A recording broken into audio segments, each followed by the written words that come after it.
Air India Flight 171 was a scheduled passenger flight from Ahmedabad Airport in India to London Gatwick Airport in the United Kingdom that crashed 32 seconds after takeoff at 13:39 IST on the 12th of June 2025. All 12 crew members and 229 of the 230 passengers aboard died. On the ground, 19 people were killed and 67 others were seriously injured. The Boeing 787 Dreamliner, operated by Air India, crashed into the hostel block of BJ Medical College in Ahmedabad, 1.7 kilometers from the runway. The aircraft was destroyed, and several college buildings were severely damaged by the impact and subsequent fire. This was the first fatal accident and whole loss involving a Boeing 787 since the type entered service in 2011, as well as the deadliest plane crash in the 2020s, surpassing Jeju Air Flight 2216. According to a preliminary report released on the 12th of July 2025 by India's Aircraft Accident Investigation Bureau, the aircraft's front-enhanced airborne flight recorder revealed that the crash was caused by both engines losing thrust after their fuel control switches moved from run to cutoff seconds after liftoff. No cause for the switch movement was given. The crash remains under investigation. The aircraft involved in the crash was a Boeing 787 Dreamliner with 41,868 hours on the airframe. It was assembled at the Boeing Everett factory, including some fuselage sections made at the Boeing South Carolina facility, and delivered to Air India in January 2014. The aircraft's two General Electric GANX-1B70 engines had about 28,000 and 33,000 operating hours, and both had been installed less than 3 months prior to the crash. Air India began operating flights to London Gatwick in 2023. At the time of the crash, it operated 12 departures a week, including 5 from Ahmedabad. On board Flight 171 were 230 passengers and 12 crew. 13 passengers were children, 2 of them infants, while 2 pilots and 10 flight attendants formed the crew. The passenger manifest included 169 Indians, 53 British, 7 Portuguese, and 1 Canadian. The flight was commanded by Captain Sumit Sabharwal, 56, who had logged approximately 15,600 flight hours, including nearly 8,600 hours on the Boeing 787. The first officer, Clive Kunda, 32, had around 3,400 flight hours, with about 1,100 of those on the Boeing 787. Kunda was the pilot flying, while Sabharwal was the pilot monitoring for the flight. On the Boeing 787, the 2 fuel control switches are part of the throttle control module, and are located just below their respective throttle levers. Moving a switch to cut off in flight immediately halts fuel flow to that engine, causing a loss of thrust, as well as the electrical and hydraulic power that engine supplies. These switches are normally only used on the ground for engine startup and shutdown. In flight, cutting off the fuel to an engine is only done in emergencies, such as an engine fire or some other malfunction warranting a shutdown or restart. To prevent accidental activation, each switch is fitted with a metal stop-lock mechanism that requires the switch be pulled up before it can be moved. Additionally, brackets on either side guard the switches from unintentional contact. Flight 171 was cleared for a full-length takeoff on runway 23, and lifted off at 13:38 IST after a 62-second takeoff roll. Surface winds were light at 6 knots, and visibility was 6 kilometers, with no significant cloud cover. The aircraft's ADS-B transponder reported a maximum pressure altitude of around 625 feet above mean sea level, while still over the runway. Flight recorded data showed a maximum airspeed of 180 knots and a total airborne time of 32 seconds. The aircraft crashed into the hostel block of the BJ Medical College campus, attached to the Ahmedabad Civil Hospital 1.7 kilometers from the runway. The initial point of impact was a tree, after which the aircraft's tail struck the top of the campus mess, with wings level and the nose pitched up by about 8 degrees, causing the empennage to detach.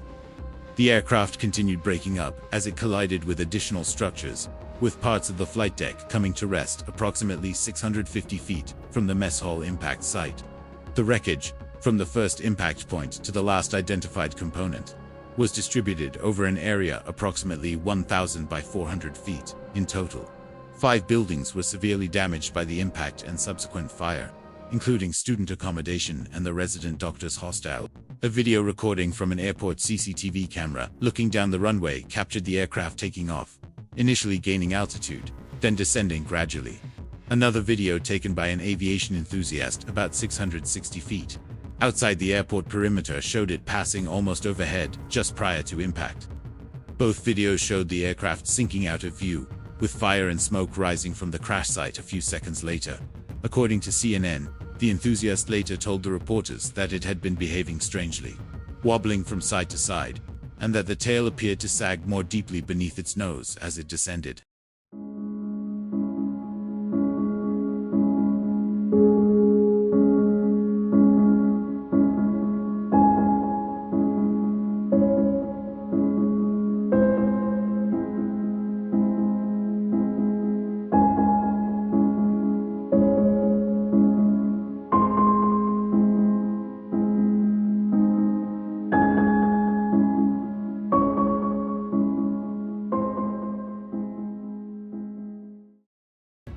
The first call to the fire and emergency control room was received at 13:45 IST.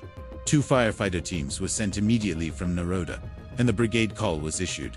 More than 300 firefighters, 60 fire vehicles, and 20 water bowsers were deployed in response. The Ahmedabad Fire and Emergency Services Department later confirmed the deployment of units from various city divisions. Multiple ambulances, including 20 ambulances from the fire department, were rushed to the location. All roads leading to the crash site and surrounding areas were closed to facilitate rescue operations. Teams and fire vehicles from fire service stations in neighboring cities, including Vadodara, Gandhinagar, GIFT City, and from establishments such Oil and Natural Gas Corporation, and Civil Defense were also sent to the scene to render aid. The Central Industrial Security Force, responsible for security at Ahmedabad Airport, were among the first responders. Teams from the Indian Army, Border Security Force, Central Reserve Police Force, National Disaster Response Force, and Western Railways were deployed to assist with rescue and relief efforts, and a military hospital was put on standby. The Ahmedabad Municipal Corporation deployed more than 150 vehicles, including earth movers, excavators, trucks, and a roller, to clear debris from the site. The corporation also deployed engineers and health department personnel, and ordered the emergency readiness of the municipal hospitals in the city.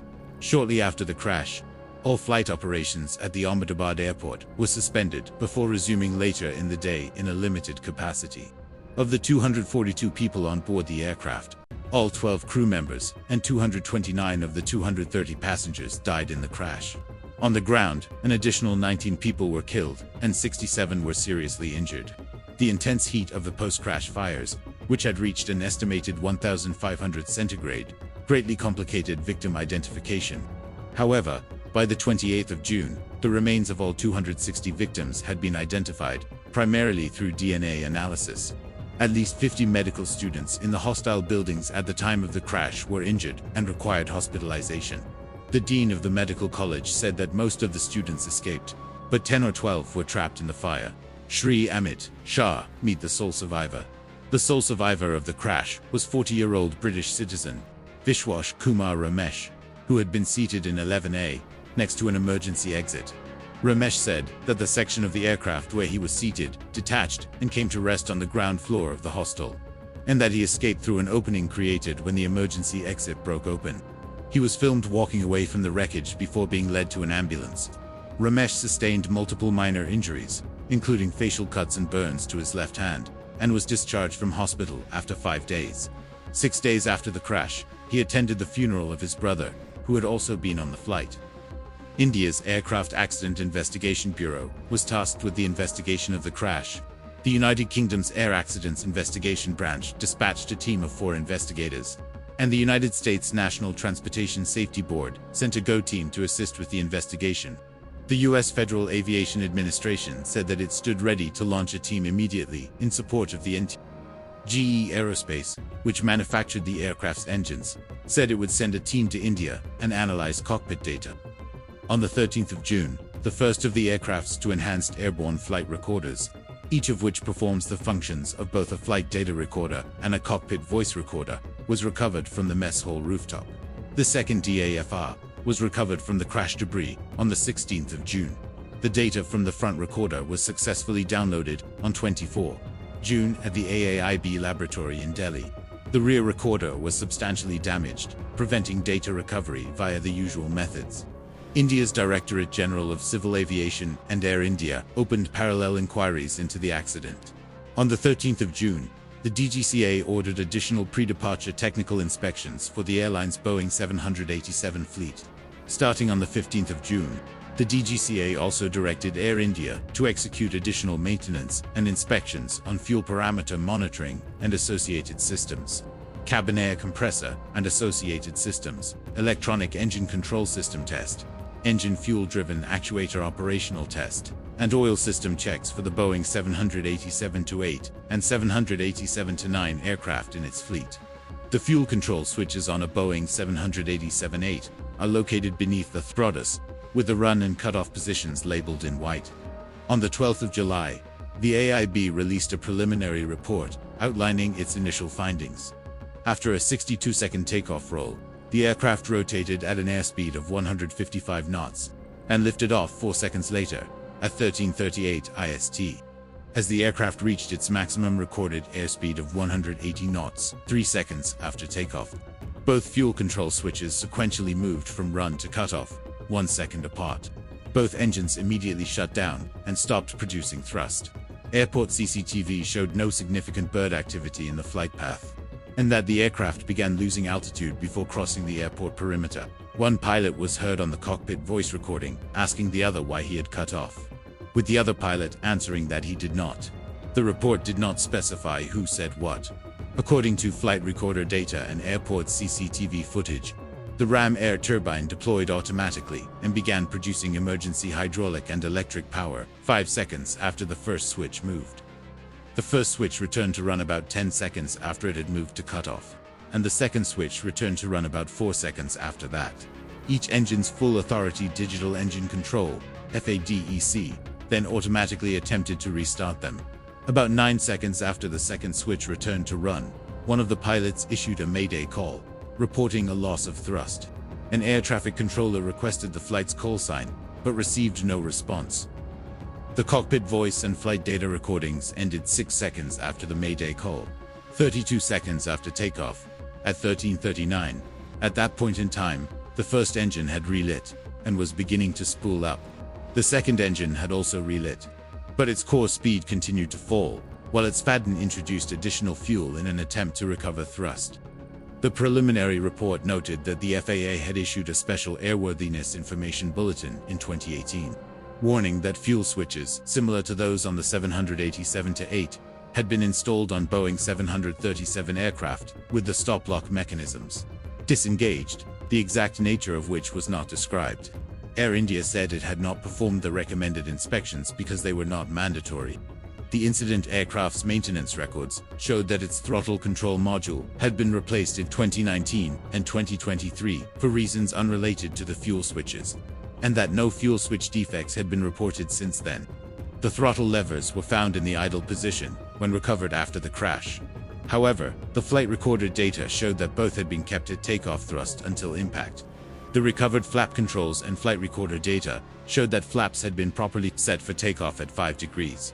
The report did not identify any mechanical faults, nor recommend safety actions for operators or manufacturers of the 787 or its Gen X engines.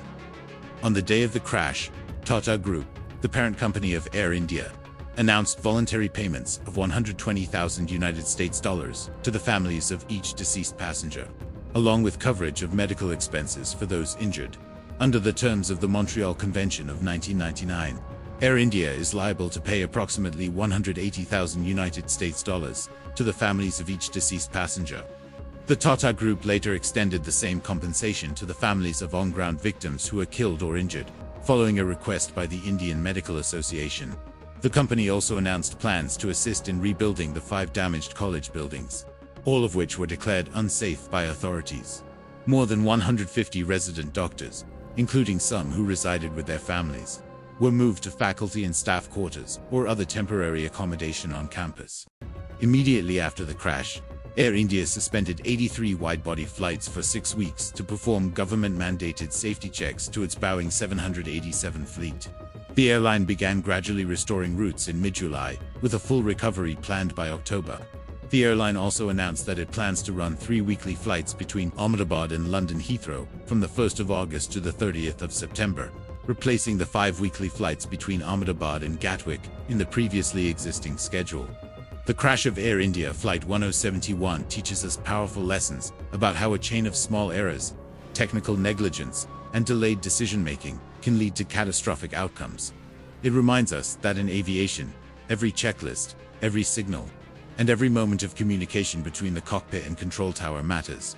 Human vigilance and technical precision must go hand in hand, because even the slightest oversight can change hundreds of lives in seconds. This has been another episode of the Black Box series, where we uncover the truth behind the world's most shocking air disasters. If you found this story informative, make sure to like, share, and subscribe for more deep dive analyses of real aviation events. Fly safe, stay curious, and remember, every crash tells a story that can save future lives.